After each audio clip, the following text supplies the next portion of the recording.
은혜 받으실 하나님 말씀은 베드로전서 2장 11절 한 절 말씀입니다. 우리 한 목소리로 함께 읽겠습니다.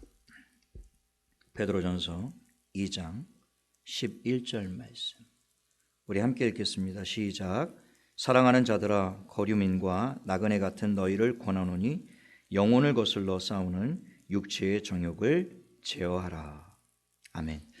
저는 이 봉독한 말씀을 가지고 나그네와 같은 인생이란 제목으로 하나님 말씀을 나누겠습니다. 말씀 나누기 전에 좌우 몇 분에게 한번 인사하시죠.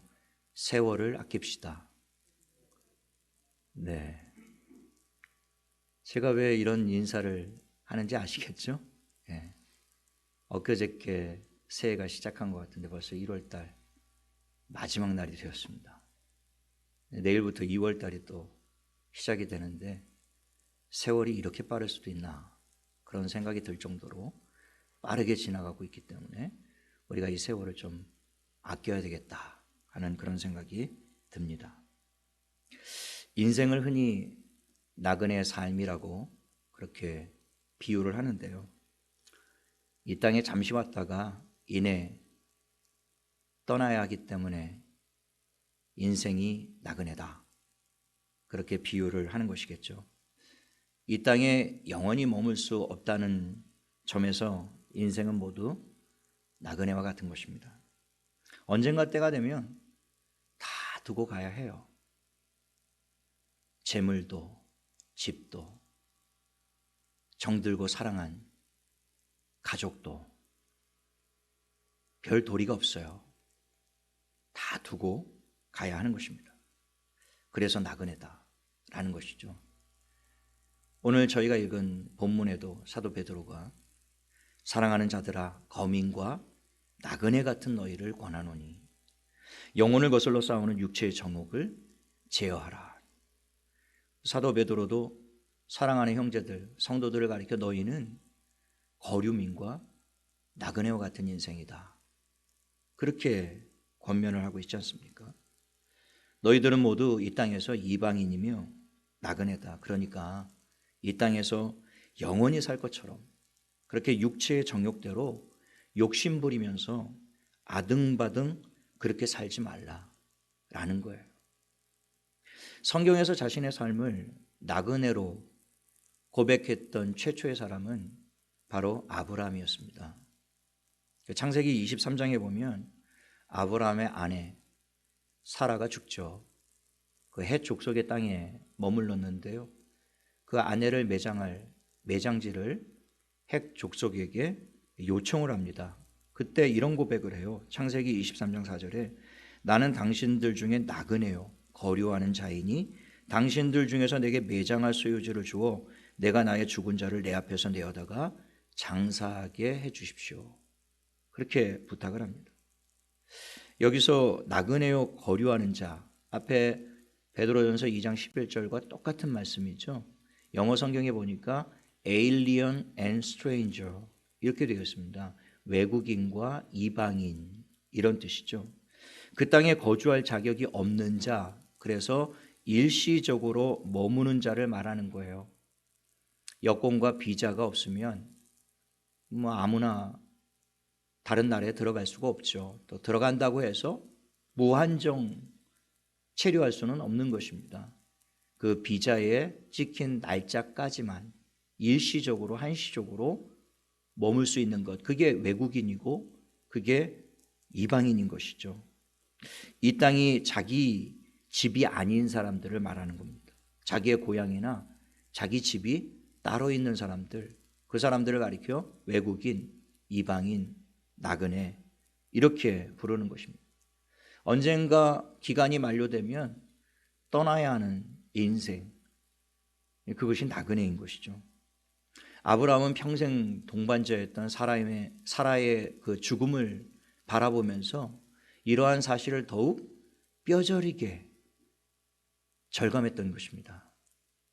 인생은 정말 나그네와 같은 것이구나.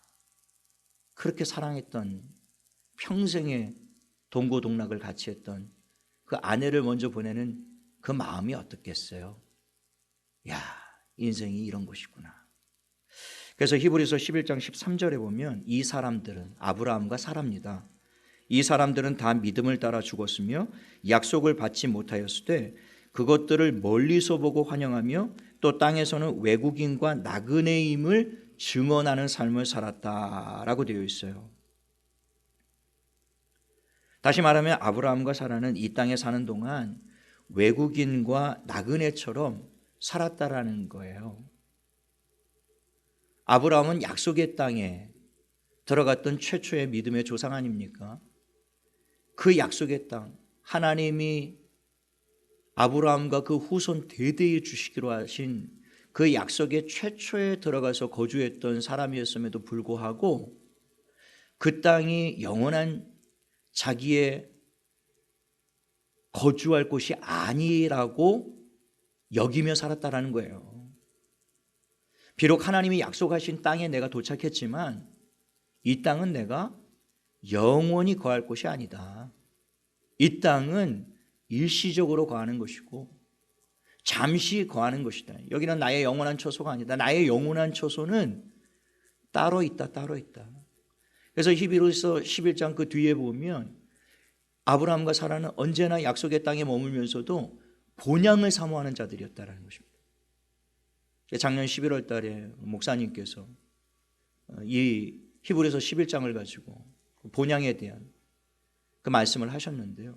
아브라함과 사라가 그런 삶을 살았다는 거예요. 이 땅에 살아있는 동안에 자기가 영원히 가야 할 본향이 어딘지, 그것이 하나님의 나라임을 자기의 삶 전체를 통해서 나그네와 외국인 같은 삶을 살면서 그렇게 삶으로 증명하는 그런 삶을 살았다라고 하는 것입니다. 창세기 47장 9절에 보면 야곱도 동일한 고백을 해요. 야곱이 바로에게 아뢰되 내 나그네 길의 세월이 130년이니이다. 내 나이가 얼마 못되니 우리 조상의 나그네 길의 연조에 미치지 못하나 험악한 세월을 보냈나이다. 야곱이 바로 왕에게 자신과 자신의 조상들을 나그네의 삶을 산 사람들이다 이렇게 고백을 해요. 그리고 그 130년 세월을 살았는데 그 세월이 아주 험악했다 그렇게 고백을 합니다. 근데 여기서 이 나그네는 원문에 보면 앞서 말씀드렸던 에일리언이나 스트레인저와 다른 단어를 쓰고 있는데 영어 성경에서는 pilgrimage라는 단어를 써요. 순례. 그러니까 여기서 나그네라고 번역된 이 단어는 이제 야곱이 어떤 의미로 쓴 거냐면 나의 인생 여정은 순례자의 삶이었다. 이런 뜻이에요. 이 순례라는 게 무슨 뜻입니까? 종교적인 목적을 가지고 특별한 의미를 찾기 위해 이 성지를 둘러보는 것, 그게 순례 아닙니까? 그러니까 이 인생 여정을 사는 그것이 또 종교적인 의미, 내 이 삶의 의미가 하나님 안에서 어떤 의미가 있는가, 그것을 발견하는 삶, 그게 이제 순례의 길이거든요. 순례의 삶. 야곱은 자신의 험악한 130년 세월을 보내는 동안 그 자신을 향한 하나님의 뜻이 무엇인지를 발견하고 깨닫는 순례자의 삶을 살았다. 이렇게 고백을 하고 있는 겁니다. 자신의 인생 여정을 130년 살았는데 참 험악한 세월이었어요. 우리가 야곱의 인생을 잘 알지 않습니까?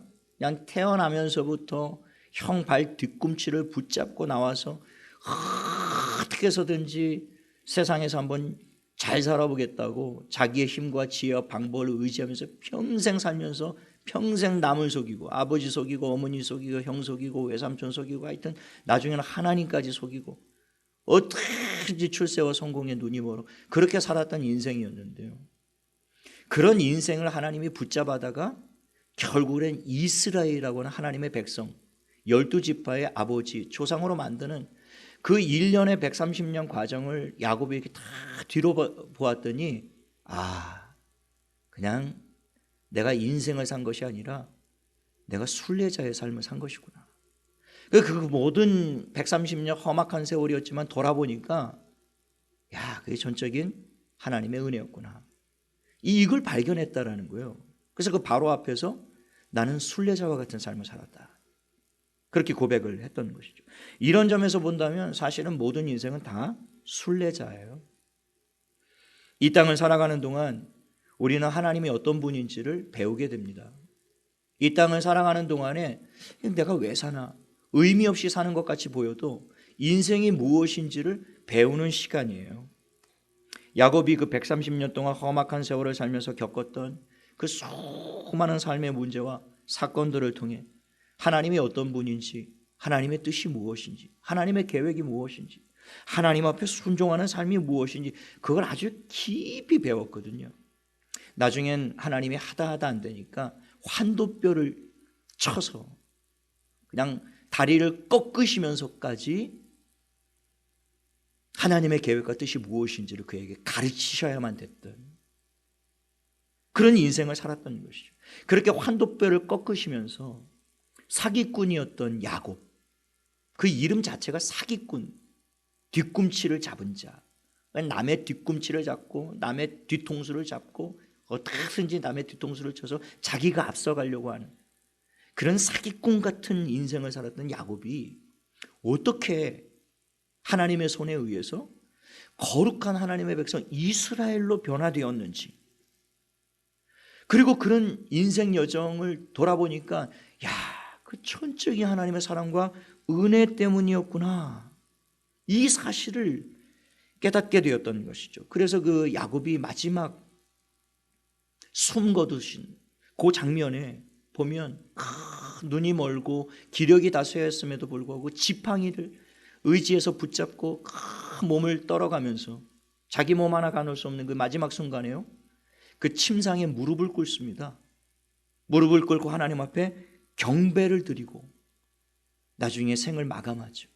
그 아들 요셉에게 내 이 시신을 아브라함과 이삭이 묻혀있는 그 막벨라 굴, 거기에 나를 장사 지내달라. 그게 영원한 본향을 사모하는 마음으로 마지막 생을 마감했다, 그거예요. 그리고 그 침상에서 마지막 엎드려 경배했던 이유는 자신의 130년 인생 돌아보면 지긋지긋하고 끔찍하고 두 번 다시 그 인생 살고 싶지 않았던, 얼마나 험악한 세월을 살았는지 몰라요. 그런데 그 마지막 임종 시간에 자기의 130년 인생 쫙 돌아보니까 처음부터 끝까지 하나님의 은혜가 아니었던 것이 없었구나. 이거 다 하나님의 은혜였구나. 이 고백을 하고 생을 마감하더란 말이에요. 그게 순례자의 삶입니다. 인생의 참다운 의미를 하나님 안에서 비로소 깨닫고 발견하는 삶, 그게 나그네의 삶, 순례자의 삶인 것이죠. 우리도 지금 말하지 않아도 너나 할 것 없이 다 야곱 못지않은 험악한 세월을 지금 살아가고 있습니다. 요즘 사람들 죽겠다, 못 살겠다, 힘들다, 답답하다, 우울하다, 짜증난다, 화가 난다, 뭐 어디에다 이 분노를 풀 길이 없으니까 뭐 교회가 만만하죠. 이런저런 사건들이 자꾸 가슴이 아픈데요, 마음이 아픈데, 그런데 교회가 빌미를 또 주고 있어서 막 거기다가 막 분노를 쏟아내고, 그런 사람들이 얼마나 많은지 몰라요. 그런데 그렇게 힘들고 험악한 세월을 나만 살고 있는가? 나만의 문제인가? 그렇지 않다라는 것이죠. 너나 할 것 없이 전 세계 모든 사람들이 지금 험악한 이 나그네와 같은 세월을 보내고 있지 않습니까? 그러나 그것은 비단 이 세상 사람들만 그런 것이 아니라 성경의 믿음의 사람들조차도, 아브라함도 그 길을 갔고요, 이삭도, 야곱도, 요셉도, 모세도, 다윗도, 예수님의 제자들도, 심지어 예수 그리스도까지 이 땅을 사랑하는 인생 여정이 전부 험악한 세월을 살았다는 겁니다. 그러니 다 우리가 지금 뭐 굳이 내 형편이 어떤지, 내 상황이 어떤지, 내 심령이, 내 마음이 어떤지 굳이 일일이 얘기하지 않아도 이심점심이죠. 내 마음이 네 마음이고 네 마음이 내 마음. 굳이 지금은 말하지 않아도 돼요. 다들 답답하고 힘든 그런 지금 시간들을 다들 보내고 있습니다. 우리 권사님의 기도처럼 주님 언제까지입니까? 끝을 알 수 없는. 그럼에도 불구하고 우리가 이 길을 걸어가야 할 이유가 있습니다. 하나님이 우리를 이 땅의 나그네처럼 순례자처럼 살게 하신 분명한 이유와 목적이 있다라는 거예요. 우리가 이 땅을 살아가는 동안에 야곱과 같았던 죄인들이 어떻게 하나님의 백성 이스라엘이 될 수 있었는지를 우리에게 친히 가르치시기 위해 우리로 하여금 이 험난한 인생길을 하나님이 걸어가게 하신 거예요.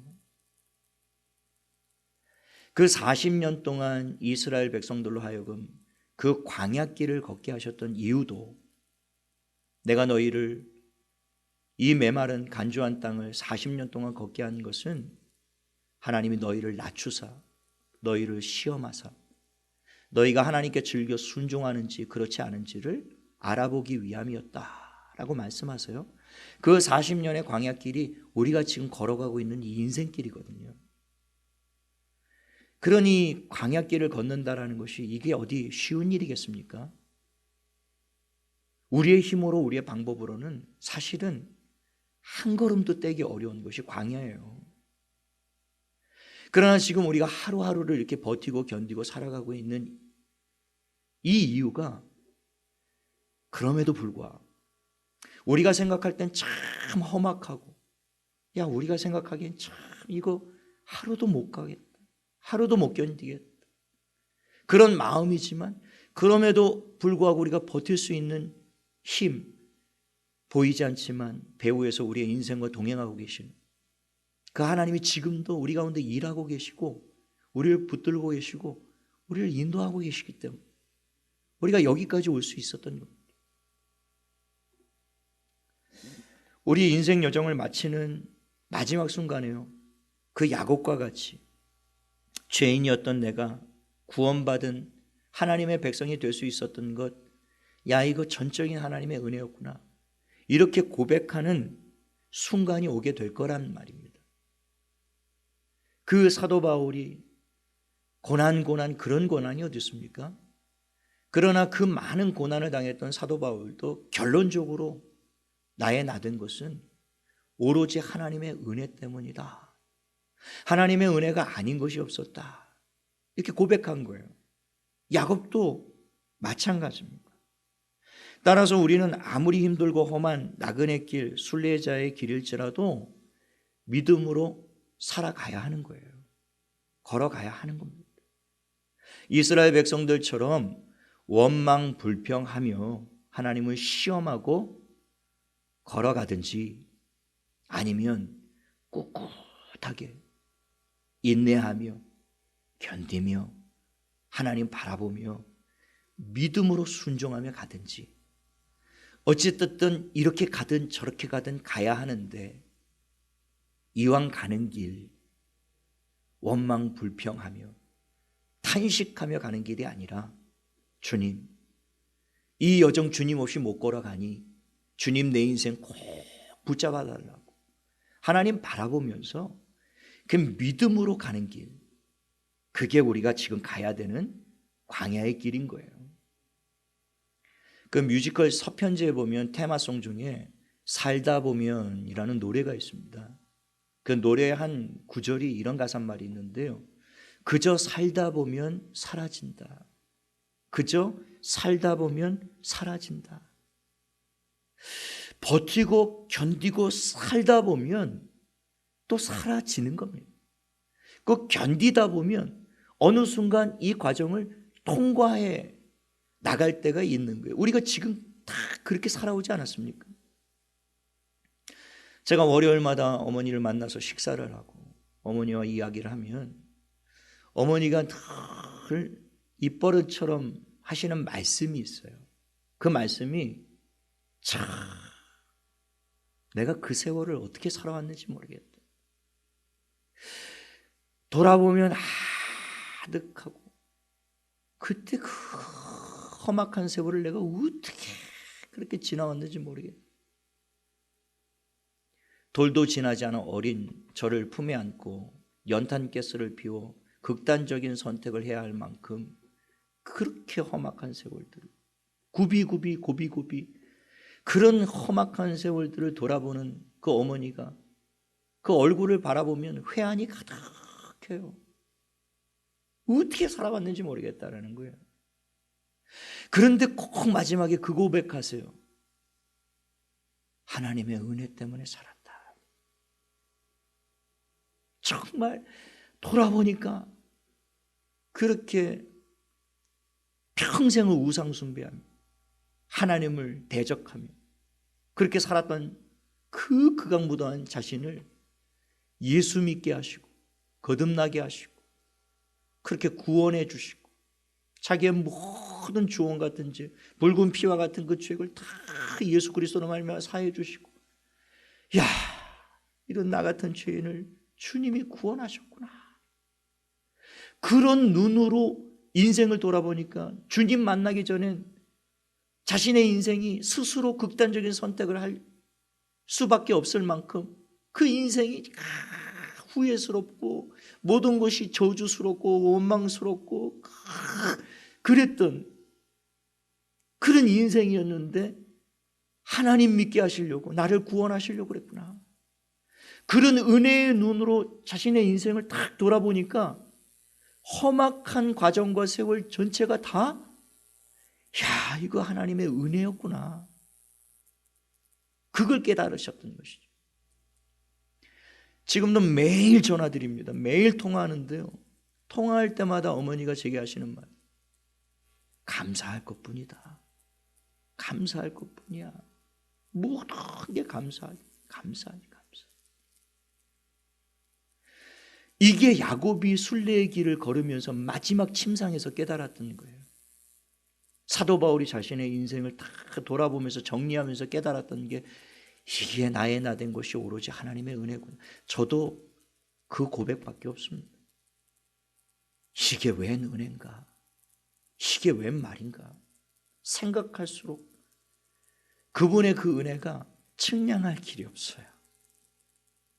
지난주에 제 주책맞게 기도하다가 눈물을 흘렸는데, 그런데 참 오랜만에 흘렸던 뜨거운 눈물이었던 것 같아 저는 참 하나님 앞에 감사했습니다.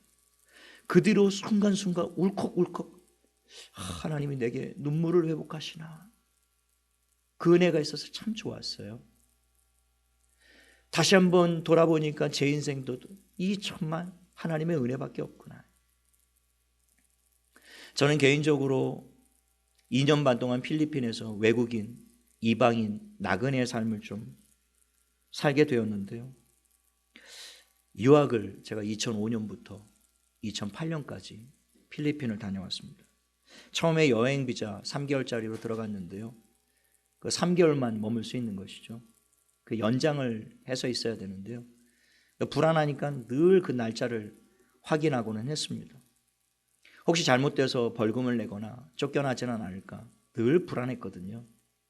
그러다가 이제 ESL 코스를 마치고 이제 대학원 그 미시간 테스트라고 그 영어 시험을 봐야 되는데요, 3번 떨어지지 않았겠습니까? 영어 전혀 준비하지 않고 유학길에 올랐기 때문에 시험이 어렵더라고요. 겨우 3수 만에 겨우겨우 턱걸이로 이제 통과를 해서 한 1년쯤 되니까 학생 비자가 나오더라고요. 1년짜리가 나왔는데 그때 되니까 좀 제가 마음에 여유가 생겼어요. 그 2년 반 동안 거기서 지내는 동안 저는 늘 외국인과 이방인과 같은 삶을 살 수밖에 없었습니다. 제가 외모가 필리핀스럽지는 않잖아요. 그러니까 사람들이 보면서 늘 이렇게 낯설고 늘 경계하고 늘 외국인, 또 특별히 이미그레이션에 그 비자 연장 받으러 갔을 때는 왜 이렇게 막 쌀쌀 맞고 차갑게 대하고 냉정하게 대하고 막 갑질을 제가 많이 당했어요. 근데 도장 안 찍어줄까 봐 막 사정하고 막 부탁하고, 영어도 잘 못하니까 뭐라고 얘기해도 그냥 야단만 맞고 그냥 찍어달라고 부탁하고, 뭐 그러면서 이제 도장받고 그리고 왔는데 그 삶이 그냥 저는 외국인이죠. 모든 사람, 언어, 문화, 음식, 환경 모든 것들이 다 저에게는 다 새롭고 다 낯설었어요. 처음에 얼마 동안 신비했는데요. 나중에는 뭐 이게 잘 맞지를 않으니까요. 모든 것들이 너무너무 힘들더라고요. 그렇게 모든 것이 낯선 외국 땅에서 외국인으로 산다는 것이 그게 얼마나 힘들고 어려운 일인지 우리 권사님이 유학 다녀오셨으니까 우리 권사님도 외국 생활 하셨으니까 아마 잘 아실 거예요. 그래서 한국 돌아와서 외국인들 특별히 우리보다 좀 못한 나라에서 오신 분들 보면 잘해드립니다. 뭐 기회가 많지는 않지만 그런 기회가 있으면 따뜻하게 대해드리려고. 이게 얼마나 타국살이가 객지살이가 서러운지를 2년 반 동안 제가 뼈저리게 느꼈기 때문에 그래요. 제가 그런 낯선 환경에 적응한다는 것도 참 힘들었는데 저에게 가장 힘들었던 것은 그 가족에 대한 그리움이었던 것 같아요. 얼마나 두고 온 아내와 딸이 보고 싶었는지요. 정말 밤마다 그 액자 가족 사진을 제가 액자에 가져갔는데 그거를 가슴에 끌어안고 잔 날이 하루 이틀이 아니에요. 너무 보고 싶었어요. 영어가 생각만큼 늘지 않을 때 수업 시간에 들어갔는데 50분 동안 5분도 알아듣지 못할 때 머리가 얼마나 터져나갈 듯이 아픈지요. 음식 적응해야죠. 기후 적응해야죠. 말 적응해야죠. 대학원 공부 적응해야 되죠. 얼마나 힘든지요. 제가 유학 가서 처음 2달 동안에 제가 비상약을 준비해 갔는데 펜잘 3통을 가져갔거든요. 그걸 2달 안에 다 먹었어요. 30알. 한꺼번에 먹은 건 아니고요. 이틀에 한 번, 3일에 한 번. 어떤 날은 2알씩. 막 머리가 터져나갈 듯이 아픈데요. 이게 얼마나 괴롭고 힘들고 어려운지요. 정말 어려웠습니다. 그렇게 어렵고 힘든 과정이라고 생각도 못하고 전 유학길에 올랐던 거예요. 왜냐하면 유학 결심하고 2주 만에 모든 것을 다 정리해서 제가 유학을 떠났거든요. 몸이 아플 때는 그 서러움은 진짜 말로 형언할 수가 없어요. 그냥 한국에 있었다면 아내가 물수건도 올려주고 죽도 끓여주고 약도 지어주고 옆에서 돌봐줄 텐데 그 낯선 외국에서 누가 돌아보냐고요. 저를 이틀 동안 기숙사에서 끙끙 앓으면서 꼼짝도 못하는데요. 아무도 돌봐주지 않는 그게 얼마나 힘들었는지 몰라요. 그게 2주 만에 결정하고 그냥 느닷없이 떠났기 때문에 그 유학 생활이 그렇게 힘들 거라고 생각을 별로 못했습니다. 제가 그렇게 느닷없이 떠나게 된 이유는 제가 결혼해서 결혼 초기에 제가 아내에게 종종 그런 얘기를 했습니다. 나중에 기회가 된다면 한 2, 3년 정도 외국에서 좀 유학을 하고 싶다. 영어를 좀 배우고 그리고 새로운 문화를 좀 경험해 보고 싶다. 뭐 제 아내 신혼 때니까 뭐 결사반대했죠. 절대 내 눈에 흙이 들어가는 안 된다. 뭐 더 얘기하면 싸움이 될 것 같으니까 이야기하지 않았습니다. 그리고 속으로 한 7년 정도 하나님께 그런 기도를 드렸어요. 제게 주신 이 마음이 하나님의 뜻이라면 아내의 마음을 바꿔주세요. 그리고 이것이 하나님의 뜻이 아니라면 제 마음을 바꿔주세요. 그렇게 한 7년 정도 기도했던 것 같습니다. 제 딸이 초등학교 3학년 때였는데요. 그때 갑자기 전에 사역지에서 참 사역 열심히 잘하고 있었는데 아내가 느닷없이 제게 묻는 거예요. 당신 아직도 유학 갈 마음이 있느냐 그러더라고요. 그래서 조심스럽게 있다고 그랬죠. 그랬더니 서랍을 이렇게 열더니 아주 깊숙이 숨겨두었던 통장 하나를 꺼내서 저에게 건네주는데요. 열어보았더니 굉장히 오랜 시간 동안 정말 한 푼 두 푼 모았던 돈이 한 1,000만 원 조금 못 되는 돈이 있더라고요. 그거 가지고 유학을 가라는 거예요.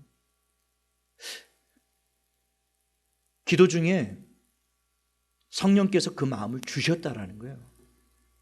그러니까 하나님의 감동을 따라 내가 순종하는 것이니까 당신 가라 그러더라고요. 그리고 우선 가면 내가 직장 생활하고 있으니까 나머지는 벌어서 다달이 얼마씩 내가 학비를 보내주겠다. 이게 웬 할렐루야냐. 그리고 2주 만에 정리하고 제가 그냥 떠나버린 거예요. 나중에 유학 마치고 다 돌아와서 시간 한참 지나고 난 다음에 제 아내가 그런 얘기 하더라고요. 그때 정말 황당했다고. 너무너무 충격을 받았대요. 제가 2005년 10월 달에 떠났는데요. 적어도 그 해 지나고 새해가 오고 봄쯤 돼서 좀 주변 정리도 하고 사역 정리도 하고 교회 정리도 하고 뭔가 이렇게 좀 차분하게 뭔가 계획을 세우고 그러고 갈 줄 알았는데 그렇게 가라고 한다고 2주 만에 모든 것을 정리하고 떠날 줄은 정말 상상도 못했다는 거예요. 그만큼 제가 이제 무모하고 어리석었던 것이죠. 그런데 또 It's now or never. 그래서 지금이 아니면 기회가 없다. 제가 38살에 떠나서 41살에 돌아왔는데요. 이게 내 인생의 어쩌면 마지막 기회일 수도 있겠다. 그리고 떠난 것이거든요. 그래서 2달 동안 참 그 펜자 30알 먹어가면서 참 적응하는데 얼마나 힘들었는데. 근데 그 사이에 제 아내도 2달 만에 몸져서 쓰러져서 누웠더라고요. 대상포진이 걸려서 한 달 넘도록 회사를 출근을 하지를 못했는데요. 그도 그럴 것이 10살밖에 안 되는 초등학교 3학년 어린 딸, 아침에 출근하기도 바쁜 그 시간에 식사 다 준비하고 학교 준비물 챙겨주고, 그리고 회사 출근하는 길에 전화로 깨워서 그 딸을 밥 먹여서 잘 준비하고 가라. 그 마음이 얼마나 불안했겠느냐고요. 그리고 저녁에 6시에 퇴근해서 집에 돌아오면 7시 반, 8시. 근데 아름이가 학교 갔다가 학원 갔다가 집에 돌아오는 시간이 한 6시 조금 넘는데 한 1시간 반, 2시간을 엄마 없이 어두운 밤에 기다려야 될 딸을 생각하면 그 퇴근하고 얼마나 종종걸음으로 달려왔겠느냐고요. 그리고 한 달이 돼서 또 남편 학비를 또 챙겨서 보내야 되니까요. 저 그때 전도사 때 100만 원, 80만 원, 100만 원 받았는데 그 생활비 줄었죠. 제 학비까지 보태줘야 되니 그 생활과 형편이 얼마나 어렵겠느냐고. 2년 반 동안 그걸 해야 돼요.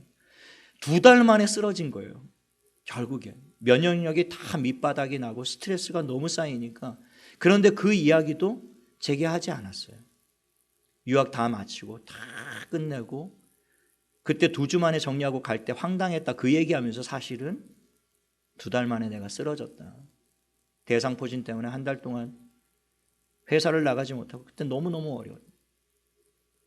딸의 형편도 그 초등학교 3학년짜리가 혼자 일어나서 밥 챙겨 먹고 옷 입고 씻고 그리고 자기가 문 잠그고 그리고 학교를 오가야 되는 그 일이 얼마나 어렵고 힘들었겠느냐고요. 부모님이 데려다 줘도 힘든 등하굣길이었을 텐데 홀로 다니느라고. 학원 갔다가 6시에 캄캄한 집에 혼자 문을 따고 들어온, 그리고 엄마가 올 때까지 1시간만 2시간을 기다려.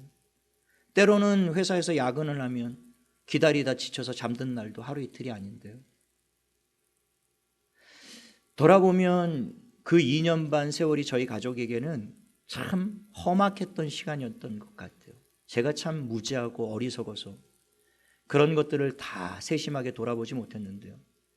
참 제가 이 설교 준비하면서 어제 저녁에 제 아내가 저를 이렇게 꼭 안더라고요. 그래서 제가 꼭 안아줬어요. 꼭 안아주는데 옆에 있던 딸이 나도 안아줘 와가지고 꼭 안기더라고요. 꼭 안아주면서 제가 눈물이 왈칵 쏟아졌는데요. 두 사람은 그냥 저를 아는 것이지만 저는 속으로 이 설교를 준비하다가 두 사람을 안았기 때문에 속으로요. 그때 너무 고마웠다. 날 위해 참아준 것, 날 위해 희생해 준 것, 갚을 길 없는 은혜를 입어 내가 그 좋은 경험하고 이렇게 올 수 있었다. 속으로 제가 너무 고마운 마음으로 두 사람을 어젯밤에 자꾸 끌어안아줬는데 참 힘들고 험악한 시간들이었던 것 같습니다. 그런데 제가 그 필리핀 처음 갈 때 가져갔던 그 여행용 가방을요, 제가 대학원 기숙사에 그 2층 침대가 있었는데 그 아래층에는 제가 쓰고 그 위층에는 제가 그 여행용 가방을 잘 보이게 올려놨어요. 그 일부러 처음 챙겨갔던 옷가지를 몇 가지는 꺼내지 않았습니다. 그 안에 그대로 두고요. 제가 방문을 따고 들어갈 때마다 늘 그 여행용 가방을 바라봤어요. 그리고 그 여행용 가방을 늘 바라보면서 제가 속으로 늘 그런 생각했습니다. 하루도 빠짐없이 이 공부만 마치면, 이 과정만 끝내면 집으로 돌아가리라. 하루도 그 생각을 안 한 적이 없었던 것 같아요. 매일매일 그 방문을 따고 들어가면서 그래, 나 언젠간 내 집으로 돌아가리라. 그리운 내 가족, 사랑하는 내 가족이 있는 그곳으로 내가 돌아가리라. 이 과정을 끝내고 이 과정을 마치고 내가 돌아가리라. 매일매일 결단하고 매일매일 다짐하고. 그래서요, 제가 대학원 졸업하는 그 주에요, 제가 목요일 날 졸업했는데 주일 날 티켓팅 해가지고 필리핀 떠나왔지 않습니까? 2년 반 동안 섬겼던 그 교회 선교사님하고 사모님이 완전 황당해 하시더라고요. 아니 2년 반 동안 그렇게 우리하고 그렇게 동고동락하고 사역했는데 이제 막 졸업했는데 좀 한두 달 정도 조금 더 우리와 교제하고 이제는 좀 여유가 생겼으니까, 공부 다 마쳤으니까 이제는 우리와 조금 남은 그 교제를 나누고 그렇게 정리하고 떠나도 될 것을 뭘 그렇게 급히 떠나냐고. 나중에는 이제 그때 되게 서운했다고 그 말씀을 하시더라고요. 제가 떠나오는 날 마지막 고별 설교를 우리 필리핀 청년들 또 대학생들에게 처음 갔을 때 한국말로 했는데 돌아올 때는 원고 없이 영어로 그들에게 설교를 다 하고요. 그리고 이제 떠나오는데 그 친구들이 막 울어요. 버스터미널까지 나와서 선교사님 부부, 또 마지막으로 사귀었던 영국 친구, 또 필리핀 사역자들 와서 막 울고 있는데요, 저는 주책맞게 그 버스 안에서 막 웃으면서요, 막 손을 흔들고 잘 있으라고 막. 저라고 왜 그 2년 반 동안 그분들하고 왜 정이 들지 않았겠어요? 왜 서운한 마음이 없었겠습니까? 한 달 전서부터 이미 그분들하고 개별적으로 다 만나면서 식사 대접하고 선물 드리고, 그동안 너무 고마웠다, 감사했다, 이제 내 과정이 끝나가는 것 같고 한국이 돌아갈 날이 점점 다가오는 것 같다, 마무리 다 했거든요. 가라지 세일하고 또 필요한 것들 다 나눠주고 또 팔기도 하고, 그렇게 하면서 한 달 동안 정리를 다 하고 그리고 떠나온 거예요. 저는 미리부터 준비를 갖추고 있었던 것이죠. 가방 다 싸놨고요. 그래서 저는 느닷없이 떠난 게 아니에요. 이미 필리핀 땅에 처음 도착한 첫날부터요, 그날을 준비하는 삶을 살았던 거예요. 때가 되면 미련 없이 가차없이 내 이 땅을 떠나리라. 제가 그때 떠나오면서요, 본향을 향하는 감격이 얼마나 큰 것인지, 사랑하는 가족이 기다리는 곳을 향하여 가는 그 기쁨이 얼마나 벅찬 것인지 저 그때 뼈저리게 배웠습니다.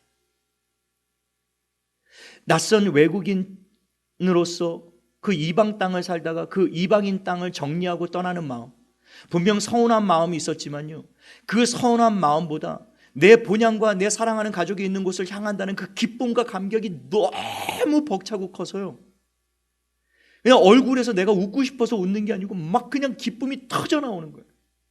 드디어 내가 내 고향으로, 내 고국으로, 내 가족이 있는 곳으로 내가 돌아가는구나. 저는 그날 이후로 나그네의 삶이 무엇인지, 순례자의 삶이 무엇인지를 철저하게 배웠습니다. 하나님이 이것 가르치시려고 나를 이 2년 반 동안 훈련하셨구나. 영어도 별로 늘지 않았고요, 대학원 2년 과정 학위도 받았는데 학위도 필리핀 학위라 크게 쓰여지진 않더라고요. 그런데 그것 배웠어요.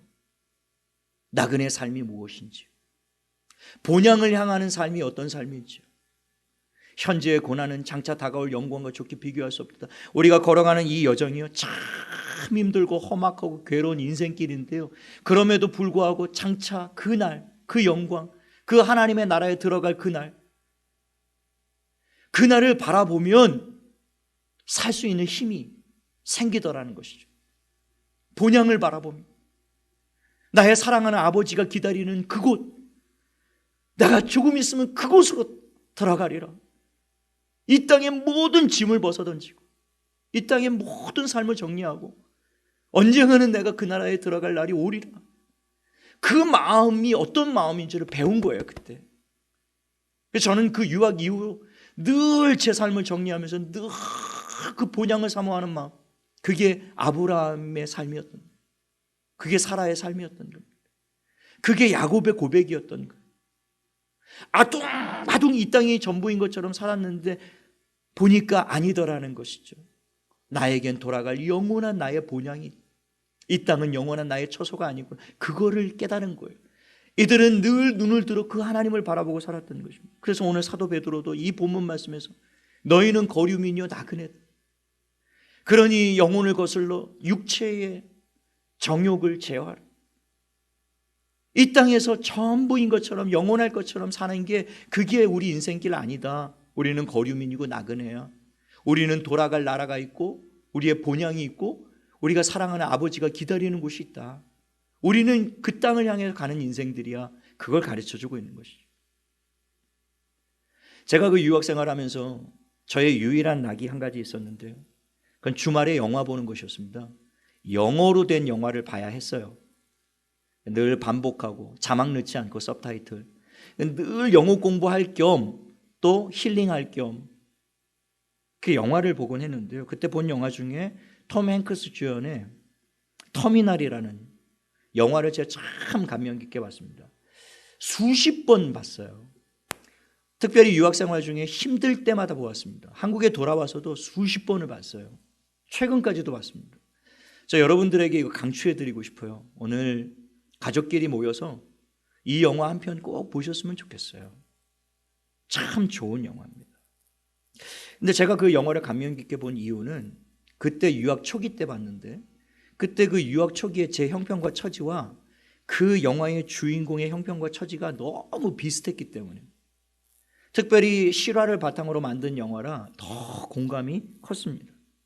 이 영화는 이렇게 시작해요. 크라코지아라고 하는 북유럽의 작은 나라에서 빅터 느보스키라고 하는 주인공이 그 미국의 JFK 공항에 도착하면서 시작이 돼요. 그 입국 심사대에 여권을 제출하고 입국 도장을 받아야 되는데, 그 입국 심사원이 이렇게 보더니 도장을 찍어주지 않아요. 그리고 어디론가 전화를 합니다. 잠시 뒤에 이미그레이션 직원들이 와서 그를 체포하듯이 끌고 가요.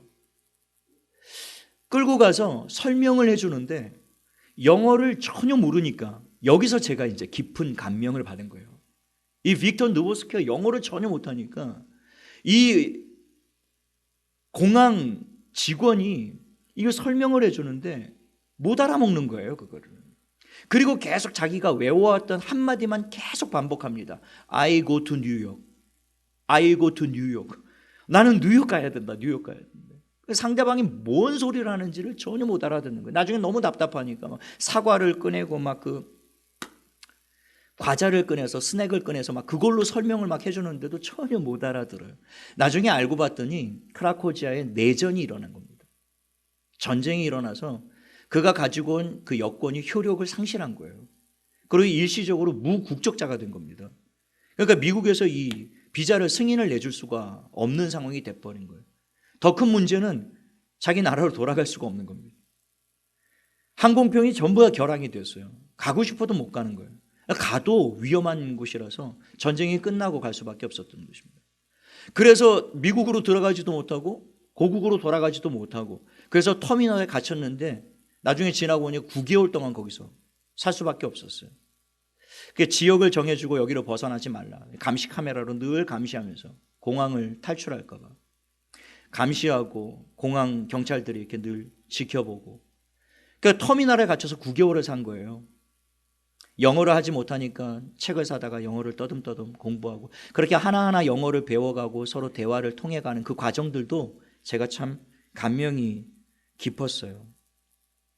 그 9개월 동안 벌어지는 일을 다룬 그런 영화의 내용입니다.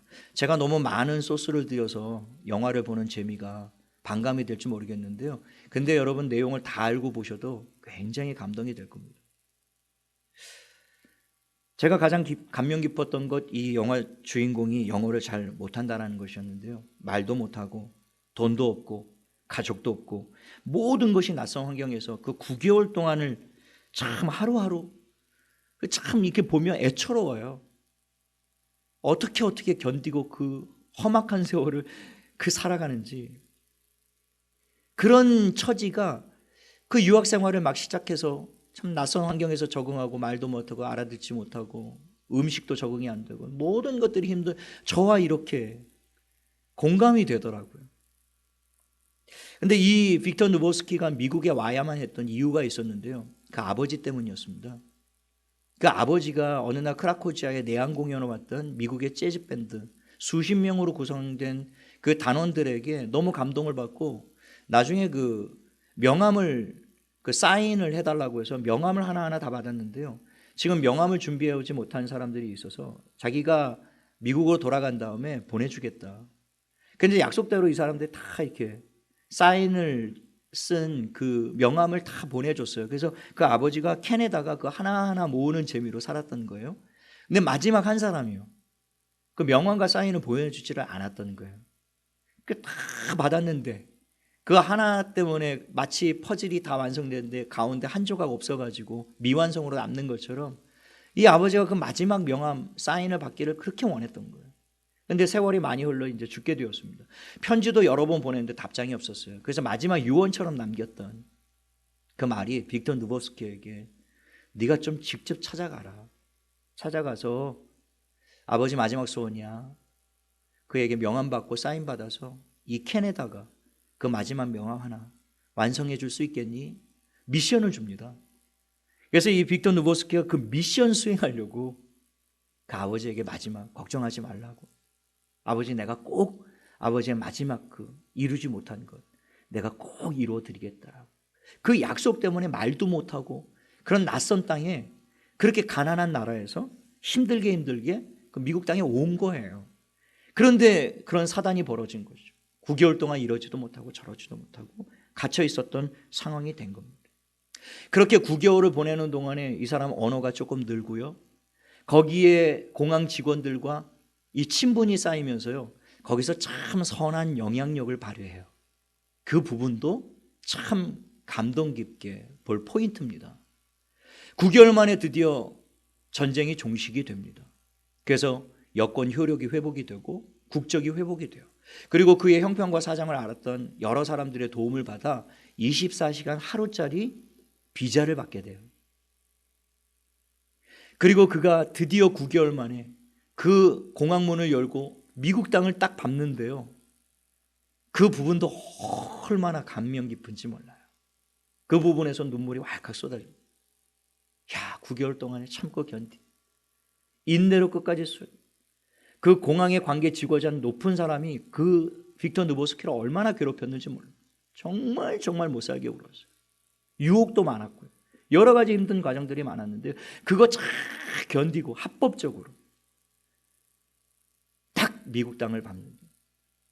그리고 뉴욕의 한 재즈바에 도착해서 거기에 색소폰 연주자가 있는데 그 사람 만나서 마지막으로 명함에 사인받고 마지막 장면이 그 캔에다가 그 명함을 딱 넣고 뚜껑을 딱 닫고 이제 택시를 타고 JFK 공항을 쭉 향해서 가는 그 뉴욕의 화려한 네온 사인 막 반짝거리고 재즈 음악이 쭉 울려 퍼지는 가운데 이 빅터 누보스키가 택시를 타고 JF 공항 24시간밖에 머물 수 없으니까 그리고 그 미션을 수행했기 때문에 더 거기에 머물 이유도 없고 그래서 공항을 향해서 가는데요. 그 기사가 물어요. 어디로 모셔드릴까요? 그때 그 마지막 대사가 이것이었습니다. I am going home. I am going home.